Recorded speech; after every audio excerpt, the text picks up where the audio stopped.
द्वारका नगरी का रहस्य। समुद्र की लहरें अपनी चिरपरिचित ध्वनि में गूंज रही थीं।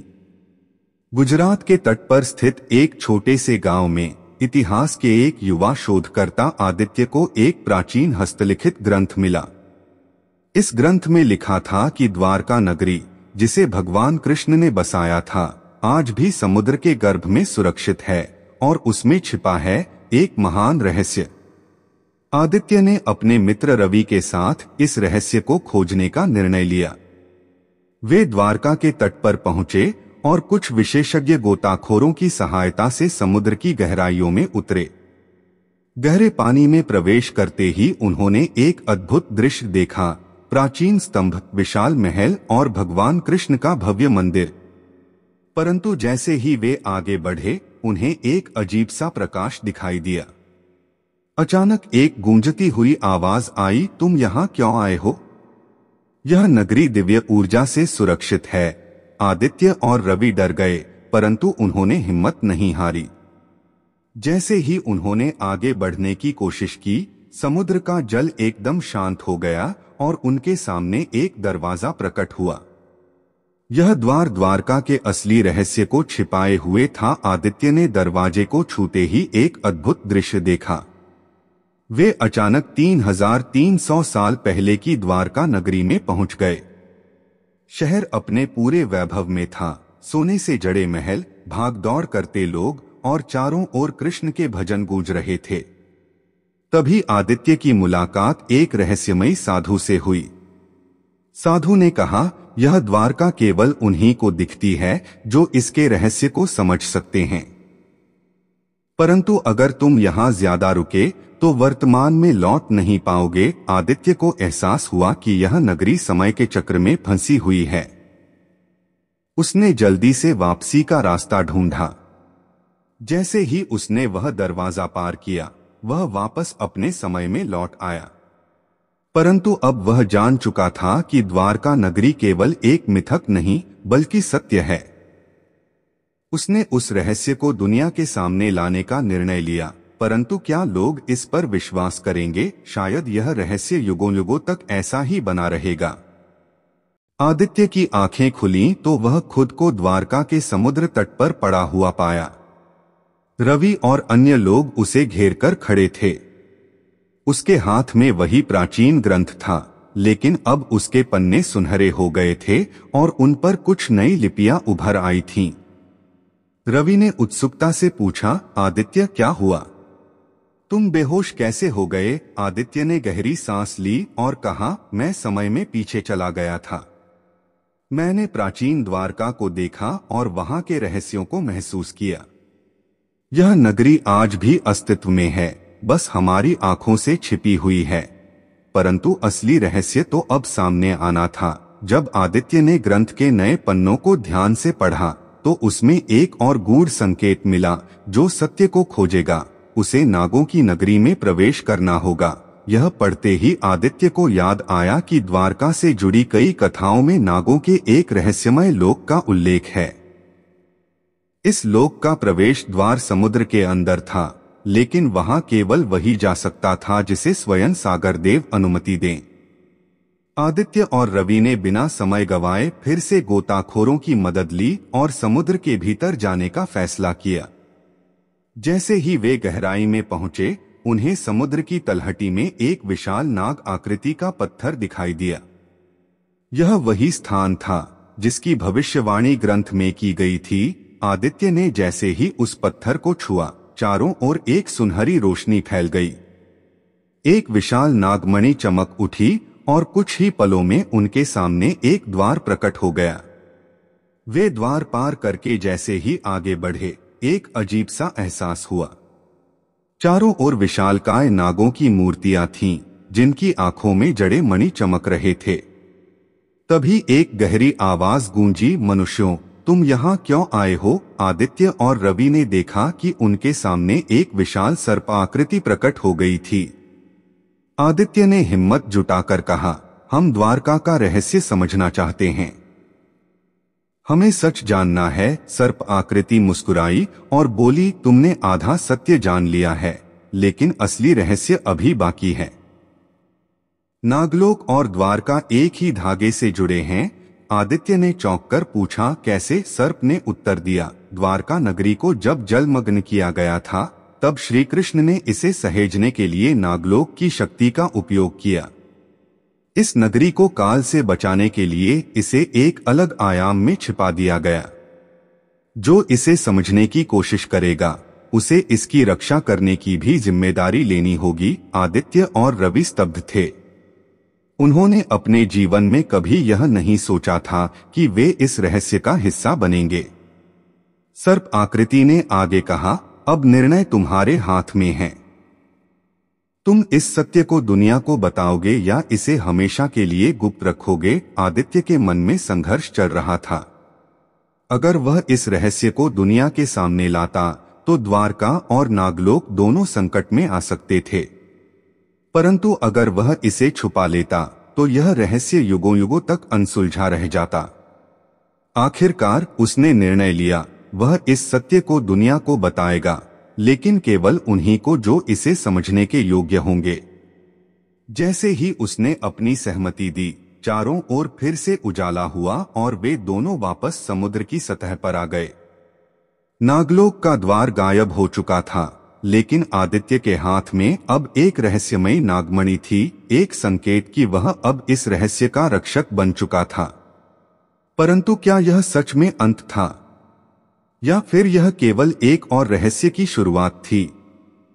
आदित्य और रवि अभी भी समुद्र की सतह पर थे, लेकिन उनके हाथ में चमकती हुई नागमणि एक नई उलझन पैदा कर रही थी।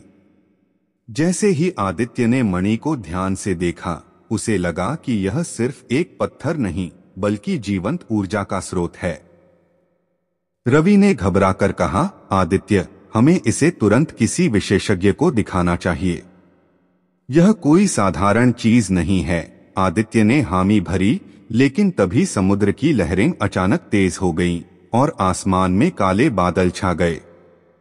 हवा में एक रहस्यमयी गूंज उठी, तुमने नागमणि को छुआ है, अब तुम इसका शाप भोगोगे। अचानक आदित्य के शरीर में एक अजीब सी जलन महसूस होने लगी। उसकी आंखें चमक उठीं और उसका सिर तेजी से घूमने लगा। उसे लगा जैसे वह किसी और दुनिया में प्रवेश कर रहा है। और फिर उसे दिखाई देने लगा द्वारका का विनाश। समुद्र की लहरें द्वारका के महलों को निगल रही थीं। लोग घबराकर इधर उधर भाग रहे थे। भगवान कृष्ण एक ऊंचे शिखर पर खड़े थे, लेकिन उनका चेहरा गंभीर था। फिर आदित्य को दिखा कि कुछ रहस्यमयी प्राणी, नागलोक के रक्षक, इस विनाश को रोकने की कोशिश कर रहे थे, लेकिन वे असफल रहे, क्योंकि एक शक्तिशाली शक्ति ने द्वारका को समुद्र में समा जाने पर मजबूर कर दिया था। अचानक एक गंभीर आवाज गूंजी, जो इस रहस्य को उजागर करेगा वह इस शाप से बच नहीं सकेगा। आदित्य की चेतना लौटी और उसने देखा कि चारों ओर सैकड़ों नाग प्रकट हो गए थे। वे फुफकारते हुए उनकी ओर बढ़ रहे थे। रवि भयभीत होकर चिल्लाया, आदित्य, हमें यहां से भागना होगा। लेकिन भागना असंभव था। अचानक एक विशाल सफेद नाग उनके सामने आ गया। उसकी आंखों में एक अजीब सी चमक थी। उसने गहरी आवाज में कहा, तुमने नागमणि को छूकर हमारे लोक का संतुलन बिगाड़ दिया है। अब या तो इसे लौटाओ या इसका भार सहने के लिए तैयार हो जाओ। आदित्य ने साहस जुटाकर उत्तर दिया, मैं इसे लौटाना चाहता हूँ, लेकिन मैं द्वारका का सत्य भी जानना चाहता हूँ।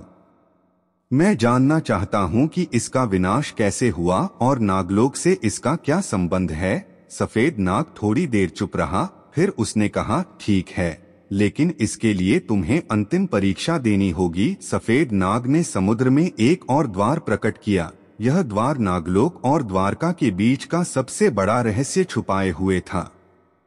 आदित्य और रवि ने बिना सोचे समझे उस द्वार में प्रवेश कर लिया। जैसे ही वे अंदर गए, वे खुद को एक विशाल महल में खड़ा पाए। यह महल सुनहरे स्तंभों से बना था और चारों ओर जलते हुए दीपकों की रोशनी थी। लेकिन सबसे अजीब बात थी मध्य में रखा एक सिंहासन। सिंहासन पर कोई बैठा नहीं था, लेकिन उस पर भगवान कृष्ण का मुकुट रखा हुआ था।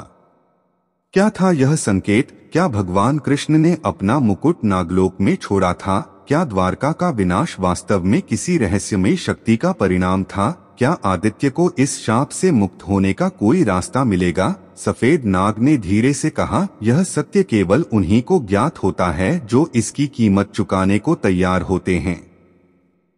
क्या तुम तैयार हो? आदित्य ने गहरी सांस ली। वह जानता था कि अब वापस लौटना असंभव था। सुनहरे सिंहासन पर रखा भगवान कृष्ण का मुकुट रहस्यमयी रोशनी से चमक रहा था। जैसे ही आदित्य ने उसे छूने की कोशिश की, चारों ओर एक अद्भुत प्रकाश फैल गया और अचानक पूरा महल कंपन करने लगा। रवि घबराकर बोला, आदित्य क्या कर रहे हो? यह कोई साधारण मुकुट नहीं है। आदित्य ने उसकी बात अनसुनी कर दी और जैसे ही उसकी उंगलियां मुकुट से स्पर्श हुई, उसकी आंखों के सामने एक और दृश्य प्रकट हुआ, एक पुरानी स्मृति। वह स्वयं को द्वारका के भव्य महल में खड़ा पाया। चारों ओर लोग खुशी से झूम रहे थे। लेकिन फिर अचानक वातावरण बदल गया। द्वारका पर महान प्रलय आने वाली थी। कृष्ण शांति से खड़े थे, लेकिन उनके चेहरे पर गंभीरता थी। उसी क्षण एक सर्पाकृति का देवदूत उनके सामने प्रकट हुआ और बोला, हे माधव, द्वारका का समय समाप्त हो रहा है।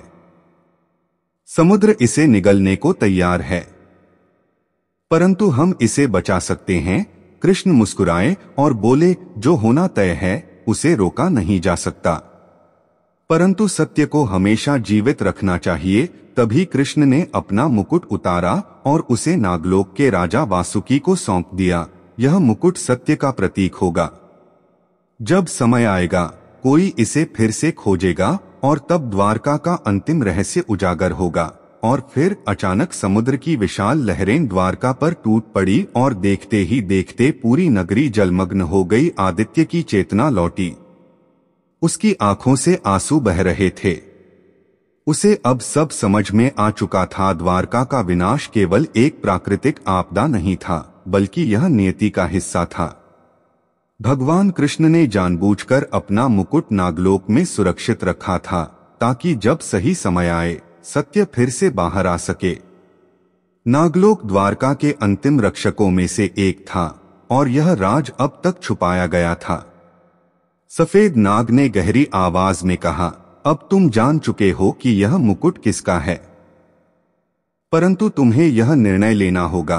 क्या यह रहस्य दुनिया के सामने लाना चाहिए या इसे हमेशा के लिए छुपा देना चाहिए? रवि ने घबराकर कहा, आदित्य, अगर यह रहस्य बाहर आया तो पूरी दुनिया में हलचल मच जाएगी। आदित्य कुछ देर चुप रहा। फिर उसने मुकुट को ध्यान से देखा और गहरी सांस लेकर कहा, सत्य को छुपाने से बड़ा कोई अपराध नहीं।